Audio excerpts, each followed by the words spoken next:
morning and welcome to yet another exciting episode of Smile with Coffee. This beautiful, chilly-ish Thursday morning, I would say. It's very chilly, actually. When I came in here, I was like, was I supposed to wear a jersey? What's happening? But you know what? Windhoek weather is so unpredictable. Yeah. Yesterday I was wearing a jacket, I was wearing boots just to go out because when I left home it was a bit chilly. Just to leave studio and it's hot. I'm like, no, which one is this one? But I guess it's from the rain last night or yesterday. Oh, it was pouring. It was pouring. There was even a bit of like hail. I was just like, oh, the we should send this rain us. to the north because the people are suffering there at home. The crops are dying, the animals are dying. Like, it's just so dry. Very droughty. So giving drought. We are saying we're praying for the rain to not just grace us in Windhoek because we love it here, but then also to grace the north. Yeah, the northern parts of Namibia. But yeah, we do have quite the show for you today.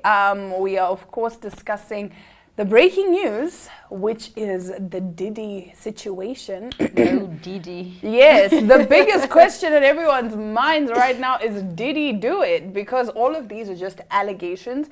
Nothing has been proven yet, because you know what they say, innocent until proven guilty, even if everything is pointing towards guilt. I saw him coming out of his plane, or his jet rather, and he was listening to this song that says, stay in your bag, and he was vibing to it.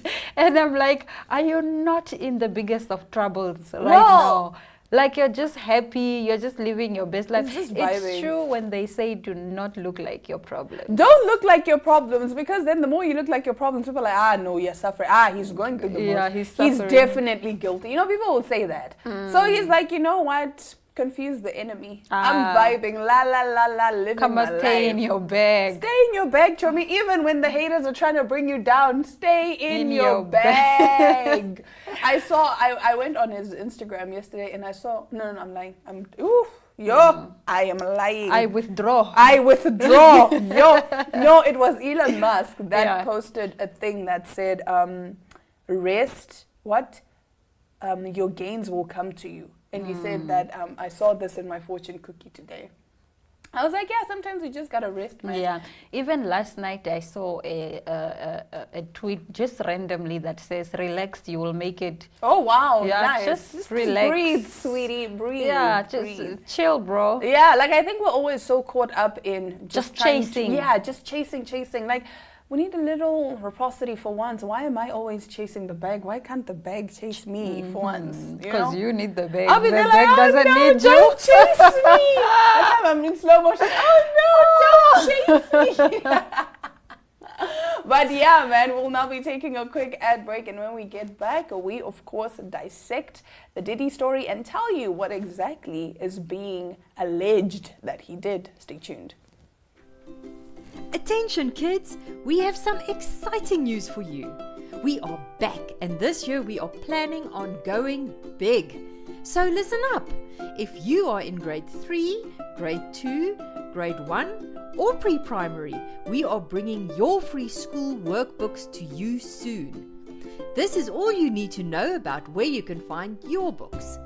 Books will be available for free in Republican Street Sale newspapers and all Namibian Sun newspapers. And for all pre-primary kids out there, your books will be delivered to your school in all 14 regions of Namibia. And there's more. Pre-primary books will also be printed in 9 different languages. Check out when your book will be available from the schedule right here. That's not all. Our free online school is there to help you along the way with video lessons and more books to download. You can also follow along on NTV every Monday to Friday from 9:30 to 11:30 for your daily online school lesson. We thank all our sponsors who are helping to build a brighter future for Namibia. Contact us at info@acdtrust.com and follow us on Instagram.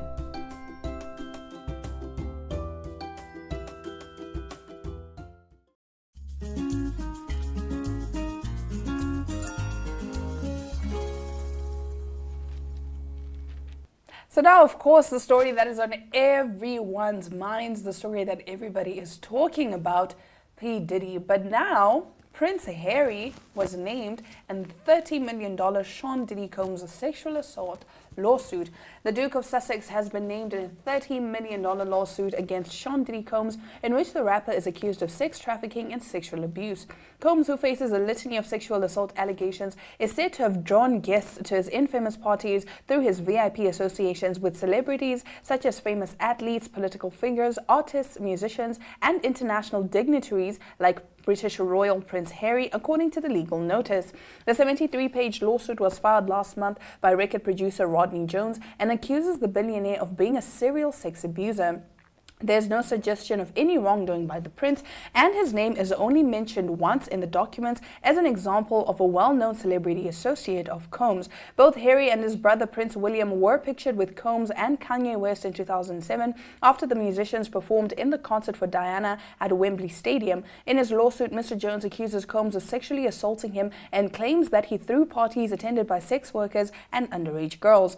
Jones' 70-page filing, which was submitted in the Southern District of New York, is rife with damning details. He said that while living with Combs in multiple states, crafting 2023's The Love album, he was subject to mistreatment by Combs, including the Bad Boy Records founder fondling his genitals, sexually coercing him in various manners, and holding parties where underage girls were in attendance while drugging attendees. He also accused Combs of brandishing guns, bragging about getting away with shooting people, and boasting about his powerful connections in a threatening manner. Jones alleges that when he told Combs Enterprises Chief of Staff Christina Coram about Combs' actions, he was told, you know, Sean will be Sean. He also alleges that Combs coerced him to solicit prostitutes and pressured him to have sex with them. The 54-year-old media mogul has denied the claims, which he described as pure fiction. In a portion of the lawsuit, Jones claims that Combs told him that he had sex with musicians Meek Mill and Usher.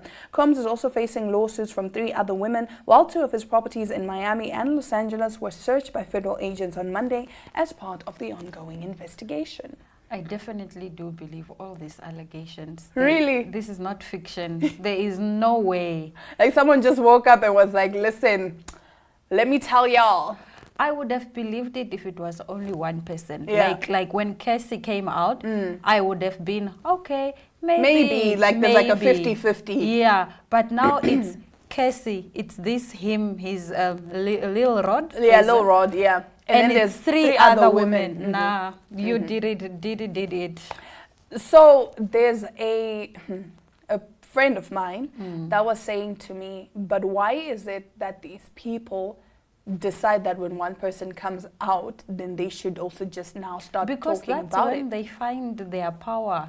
They It's see that. it's being done, and so then they see that it's possible, and Yeah. then when you speak out, it only opens up the door It for makes it other easier. people to come and speak Yes. out. Because oftentimes people are afraid of coming out and being judged, and all these questions that we always have. Oh, Not why are you even only just talking that. now? Not even just that, hey, like sometimes the trauma is too much because people deal with trauma in different ways. Yes. Some people just lock it away in a part of their brain, like, you know what? That Did didn't not happen. happen, It yeah. didn't happen. I'm not going to talk about it. I'm not. And then now when someone else comes out and says, listen, this happened, then it's like, okay, so we can talk about it. Because again, with powerful people like this, it's so easy to get silenced. What if you Yeah. get killed? I mean, he's bragging about making people disappear Exactly, and because shooting people. in one of the things that Lil Rod said, he also said that there was a shooting that happened in the studio. Yes. And that Diddy said to him that they should claim that the shooting happened outside, because apparently, according to Lil Rod, Diddy actually shot this person in the bathroom of the studio. And then he had them move the body to the outside and make it seem like the person was shot in a drive-by shooting. And he actually apparently also told Lil Rod to tell the police and everyone that was involved to say that no, it was a drive-by shooting, even though everyone who was there knew that it was Diddy that shot the person. Sure. Yeah. No, that man is dangerous. That So- man is very, very dangerous. Again, all of these are just allegations. It hasn't been- Allegedly. allegedly. We are not saying that any of this is true. We are just saying that there's speculation. These are allegations. People are alleging that this is what he did. Yeah. So yeah, I mean, the internet is going crazy. And the information, the lawsuit is available for you to look at it, read it for yourself, perhaps in case we are misquoting. Yeah, in case Yeah. we're misquoting, in case maybe we even missed something that was big. So yeah, I mean, Yes. people are saying this lawsuit is actually shedding light on the whole Hollywood industry. Ah, no, Hollywood is a mess. It's dangerous. Like, It's a mess. I remember I used to say Yo. to my sister, oh my goodness, I want to go to America and I want to go to Hollywood. She's like, you want to go get hate crimed, first of all. Second of all, that industry is very dangerous because so It's many so dark. people, even now we're seeing with the whole Nickelodeon scandal, that Dan Schneider, who was the executive producer on most of these Nickelodeon shows, actually there's rumors, there's a claim that he impregnated one of his stars, Amanda Bynes, at the age of 13 and forced her to get an abortion. Yo, hi. Hollywood is not giving. Let's move over to some money news. Ethiopia's largest bank says it has recovered almost 3/4 of $14 million it lost in a glitch that allowed customers to withdraw more money than they had in their accounts. Well, Abesano, the head of Commercial Bank of Ethiopia, said on Tuesday about $10 million have been recovered. Thousands of customers returned the cash voluntarily. Master Sano warned those who had not will face criminal charges. Most of the money was withdrawn by university students. On the 16th of March, news of the glitch spread across universities, largely via messaging apps and phone calls, and long lines were seen at campus cash machines. The bank has never explained exactly what the problem was, but the CBE said the glitch was not the result of a cyber attack, and the customers should not be worried as their personal accounts were intact. I'm having a sense of deja vu.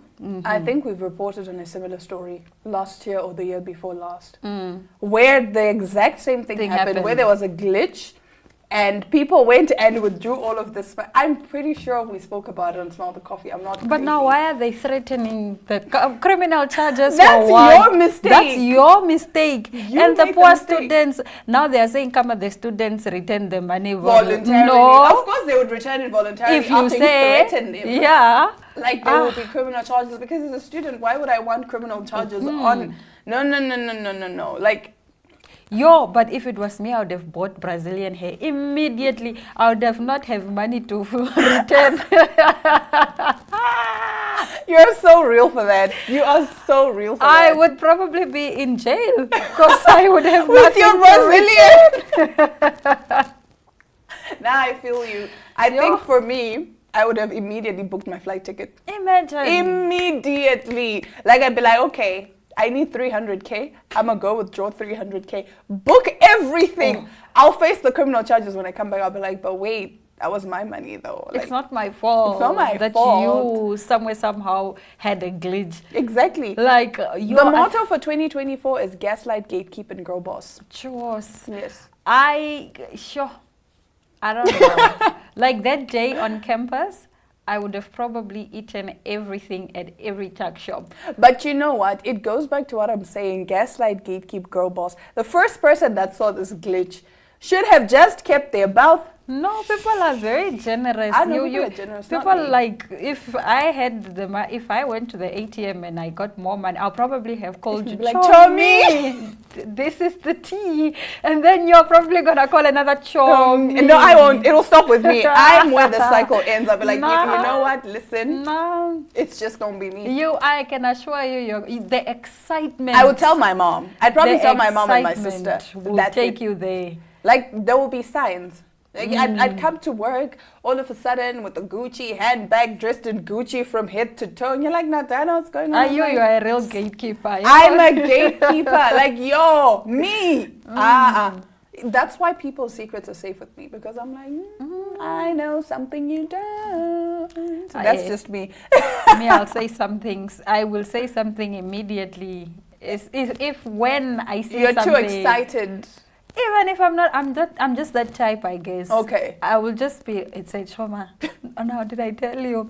I'm just that type. I think I'm an open book. Yeah.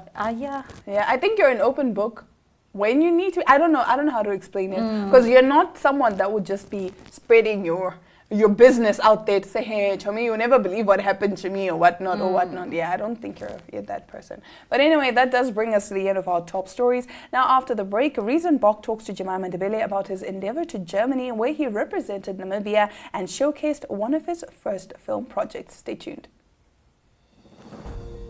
Join us in celebrating Namibia's diverse heritage as we approach the 34th Independence Day.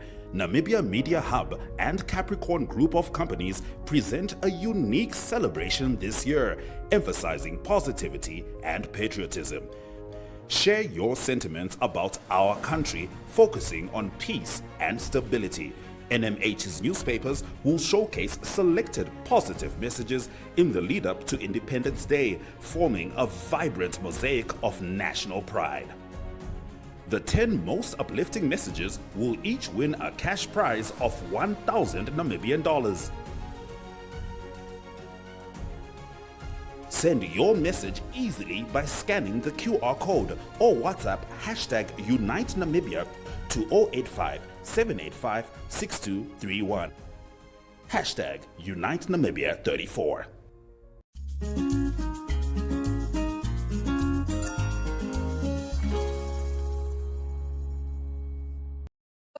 I have brought you here today because many people have tried to, pursue a creative career, particularly in, the field of acting, which is exactly what you're doing, right? And you have had the privilege of going to Germany and, basically exploring that side of the thespian culture. Can you tell me a little bit more about your experience and how you got to that point? Okay, so where do I even begin with this question? Okay, naturally, I've loved art so much. It's been something that I knew I was going to pursue at a very young age. So it began there. And from there, I got inspired. I had advice from friends, from family, from creatives I look up to, they just, give you that courage, that push you need, to step foot into the direction that I wanted to go to. So yes, there was that. And then I remember towards the end of my high school career, I really was adamant about going to College of the Arts to pursue a course in performing arts, which is drama, dance, and music. So, I was okay, drama, music, I'm there. So I went, loved it. The first month already, I knew that this is something that I wanted to take seriously, and I enjoyed. So I stayed, and through that, like you mentioned, I got the opportunity to travel to Germany, and it was because students from Germany came to our school. They wanted to, work on a project. We didn't think much of the project, like my fellow peers who went to Germany with me. We didn't think too much about the project. We're just like, okay, for enrichment, let's do it, vibes. We love art. Let's do it. And then, the project was showcased, like a video was shown like at the school of the students that came to Namibia. The head liked the performance, and they were very adamant in wanting us to, showcase our project there as well. We're like, we are coming. Yes, we will. And, that's how that happened. And basically that's it. Now, I think it's quite interesting how you got to meet these people, because we briefly touched on it, off camera. But do you mind sharing what exactly the project was, and also how you got to meeting these German foreign exchange students? Okay, so the project, okay, let's talk. So the first time we met, when we just spoke, we started to get to know each other. We didn't know what the project was about. It was a device theater production, meaning that we had to start from scratch, not something that's planned. So we started from scratch, with ideas, with concepts, with what we want to do. But we knew at the end of the day, wanted to address, the social issues that, we face as the youth as Africans, as Europeans, you know, to merge the problems we face, whether it's, you know, First world or third world, you know. just, you know, like stuff that, you know, do not get spoken about that much. And it's a variety of problems, you know. It was cultural, it was national, it was global. And, you know, we spoke about mainly about, you know, what the youth goes through, whether it's like mental health, whether it's sexual orientation, whether it's career guidance, you know, just, you know, something that like puts you in your path of like what you want to do. And through that concept, you know, we came up with like, you know, characters, we came up with fairies, we came up with theme songs. There was also like a whole musical thing. There was a moment, she was great. And yeah, that's what it is. That's what it was about. So when they mentioned, you know, these key words, we were like, okay, this is something we're very interested in. We don't know about it, so let's just see like what we, for enrichment, let's do it for like for us to gain like experience and about stuff we don't even know about, like the problems that they would also go through, like the Germans. We were also not aware of it, and you're like, let's, you know, put our ideas together and see where this can go. And what did you learn? You mentioned that it was also problems that people in Germany were facing, the youth in Germany were facing. And based on that exchange and that cultural exchange and that experience that you have, what are some similarities in terms of challenges that the youth are facing both in Germany and in Namibia that you picked up? Interesting. I would say it's very similar, you know. It's common, like the stuff that we go through. I mean, everything comes back down to the mental health. Everything that we go through, the challenges we go through, and also since we are more connected because of like the internet and social media, we have similar problems. And you know, I was actually shocked to like know that, you know, they can relate to us Namibians as well. Because we're like, oh girl, you live in Germany, like you have these problems, and they're like, oh yeah, we do. And you know, what else have they mentioned? What else is similar? I think most of the problems we addressed was similar, as in, you know, the challenges we face, whether it's discrimination, and also because it was Germans and, you know, race, it also had to play a part in it. They like the stereotypes that, you know, black people this, white people this, you know, we also had to address it. I don't know if I should mention it, but you know. Please feel free, this is a safe space. Let me just, you know, like remarks and, you know, parental issues. I'm gonna pass the question. Parental issues. And yeah, it was very enlightening, you know, to actually see, you know, that we just, you know, live like from like our perspective and, you know, don't know like what other people like go through. We can only guess what they go through. So yeah. And also like in Germany, for example, like one of the guys we worked with, he's Austrian, and he also spoke about like how anytime he mentions he's also Austrian, he also gets like side-eyed in like Germany as well. So Germany is like a very strict country, and you know history books. Yeah, so they speak facts. They have all of the history and literature is there. So we also had to make sure we are not too insensitive with like our project, but you know, insensitive to a point where it's, you know, it reaches the right audience and, you know, people hear and see. But yeah, that's all I can actually say. And legally. how was it received in Germany? Well, so our first project, because we did 3 installments of it, it was like a 3-part thing. So the first part was the one we did here in Namibia for Ola Festival. That's the one we showcased in Germany. So since we are artists and creatives, when we got to Germany, we were like, let's, you know, let's tune her up, let's, you know, see what we can add to it. And that's what inspired us to get into like a trilogy of it. So the second part was like what we did here in Olaf in Windhoek, and we mixed it with like, you know, a few ideas we got like in those 3-4 months we were separated. We put that together to make our second performance, which we showcased in Munich.